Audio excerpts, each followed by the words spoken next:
Here is what Cassie's ex best friend, Kerry Morgan, had to say today when she took the stand. So, first of all, she lays out how she met Cassie in 2001, and that's important because it allows her to tell the court about who Cassie was, in her opinion, before she met Diddy.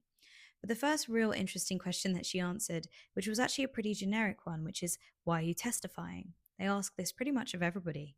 And she said they sent me a subpoena, very deadpan. Like I said in the last video, everything's pretty deadpan, pretty straight. She said, quote, I've moved on with my life from these people and these problems. So it was very clear that she wasn't there out of a favor to Cassie. It becomes clearer later that her and Cassie haven't actually spoken since 2018. Like I said, she said they met in 2001. She defines Cassie in that period as confident. She said she did no drugs. That's important. And she said she barely drank. And when she did drink, Carrie would have to stick her fingers down her throat, otherwise she'd get really sick. She said, in 2006, Cassie recorded Me and You, which just blew up, meaning Cassie was doing quite well for herself financially at that age. She said in 2007, Diddy comes into the picture. Now, the prosecution asked her a variety of questions that allow her to establish that she spent a lot of time with Diddy and Cassie together as a couple. She talks about traveling and hanging out together in Ibiza, Italy, LA, Jamaica. This is important because it kind of establishes Kerry's credibility. Why should we care what Kerry's got to say?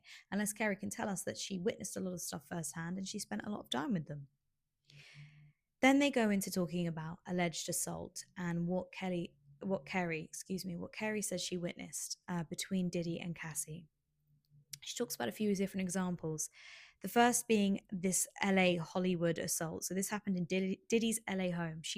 Carrie said to the court, she was standing in the front foyer and the master bedroom is on the same floor.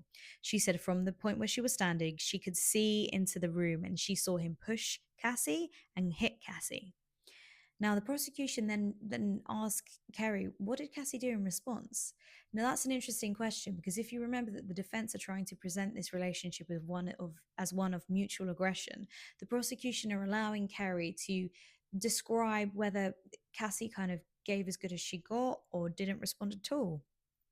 And it did, in Kerry's recollection, it was the latter. She said she did nothing. Kerry said she was screaming at security, do something, do something. And that security simply shrugged and said no. She then details how her and Cassie ran out of the house and hid on the steps of a neighbor's property. So big concrete slab steps. They said they were lying, forgive me, Kerry said they were lying face down. So horizontally face down on these concrete steps. And she said that they were whispering for around 20 to 30 minutes so that they weren't caught. They could hear that Diddy was out looking for them with some of his security and they didn't want to be found.